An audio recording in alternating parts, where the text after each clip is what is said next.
Рисима Рисимкин и нејзиниот Танцфест се брендираа како уметнички и културни амбасадори на државата. Со неа разговара нашата колешка Марија Димишкова.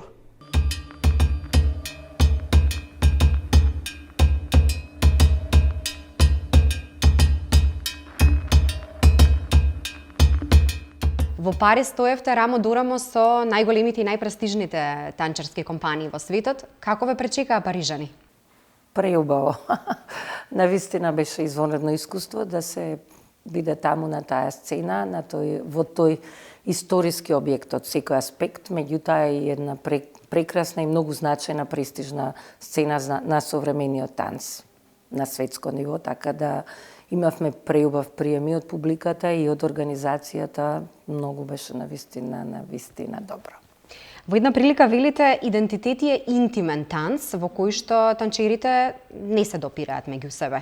Оно што изненадува е дали постоеше предизвик кај вас како кореограф да создадете дело, една уметност во која што некако ќе треба на танчерите да им објасните дека не треба да имаат физички допир и не треба да остварат физичка комуникација. Знаејќи дека танцот е нели по природа уметност во која што имаме допири и движења. Така е, да.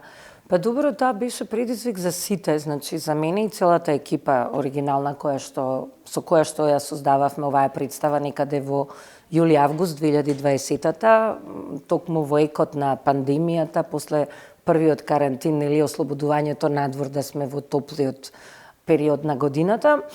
И беше едно интересно искуство и некако го најдовме, мислам, вистинскиот модус. Најтешко беше да се направи всушност една сценска поставка како да се искажат точно тие чувства кои што сакаме, без никаков допир. Меѓутоа, мислам дека со заеднички сили, би кажала и со танчерите и јас, успеавме, се разбира и сите други автори кои што се во проектот. Рисимкин, со Скопје танцовиот театар вие настапувате речиси на сите најпрестижни фестивали низ континентите. Оно што охрабрува во целата оваа приказна е што голем број од вашите студенти се веќе интернационално признаени. Ќе ја споменеме Матеја Киселичка, таа е во моментов во Кина. Кина, да. Што значи да бидеш препознаен надвор? Покрај талентот, што треба да поседуваш? Па се треба да имаш, од се помалку треба да има некој баланс во личноста, мислам. Се разбира талентот, работата, креативноста, знаењето, начинот на комуникација, начинот на воспоставување нови комуникации или нови релации со луѓето. Меѓутоа, мислам дека нашите представи се пред се таа лична карта која што сите нас не представуваат надвор и на некој начин е многу важно сите продукции да се на високо професионално ниво. Тоа ние, како Скопје танцов театар, секогаш досега го правиме и младите кореографи кои што јас ги поддржувам и нели им помагам да направат нивни продукции, исто така го запазуваат тој квалитет во самите продукции. Значи не само во кореографијата, изведбата, костимите, светлото, сцената и така натаму. Тоа е нешто што не прави препознатливи. Кои се првите, да кажам, лекции кои што ги дадовте на Киселичка, бидејќи таа е веќе гради интернационална кариера надвор? Да, Матеја е со мене фактички од почетокот на академијата која што ја воспоставивме 2010-та и на Скопје танцовиот театар во 2011-та. Тие сите ги знаат истото, јас им го кажувам, секогаш треба многу да работат. Без разлика колку и да се талентирани, колку и да имаат идеи, треба пред се, значи многу работа и да на некој начин да не попуштат да ги остварат своите идеи. Бидејќи ете една лекција што јас ја научив кога бев млада е дека ми кажа, види, сите имаат многу идеи, ретко кој ги реализира во целост. Тоа е лекцијата, мора да ги реализираат во целост. Пред малку ја споменавте личната карта на Скопје танцовиот театар. Македонија е ставена на европската кореографска мапа, вака стои во една критика за вашата работа. Имате 32 годишно кореографско творештво, почнувате како балерина, работите како кореограф, педагог, уметнички директор.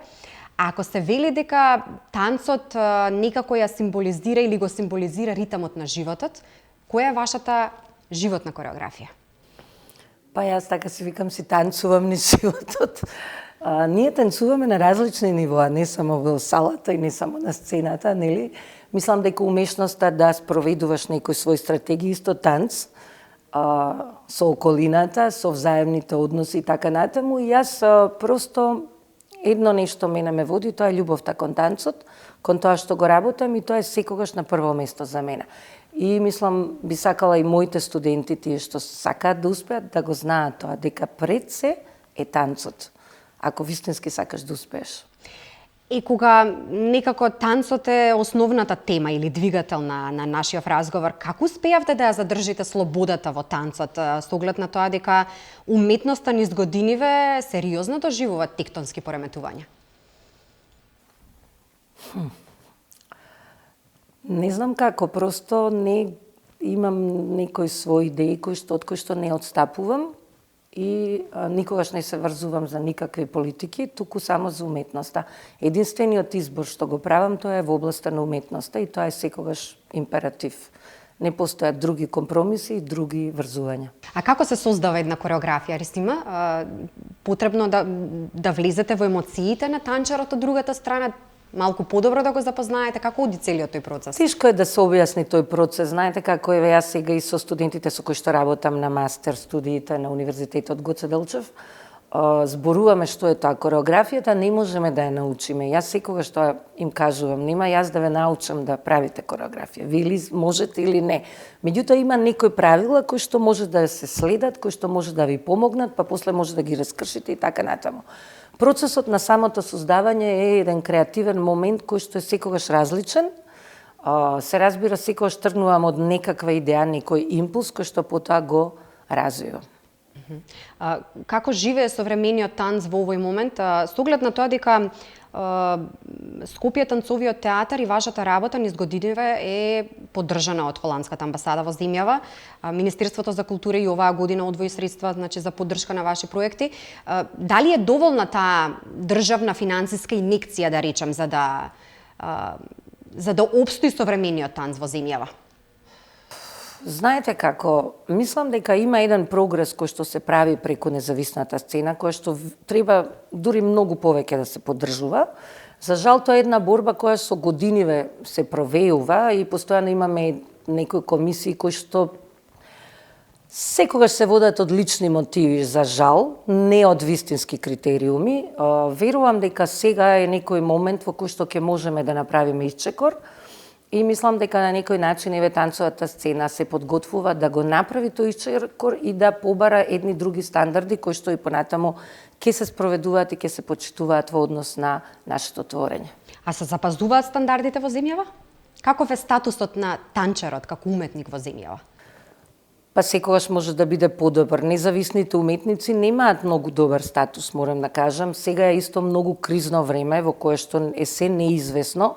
Пандемијата придонесе исто за една неизвестност во која што не може да работат тие што не зимаат плата, бидејќи, да кажеме ние, дека целата културна јавност, всушност уметниците кои што работат во државните институции си беа поддржани, нели, што е за поздрав, дека во ниеден момент не се намалија платите и така натаму, меѓутоа независните уметници беа во голема каша, би рекла, и тоа треба на некој начин да се промени, да се поддржи понатаму и да се помогне, бидејќи многу голем дел од млади уметници се во независната сцена.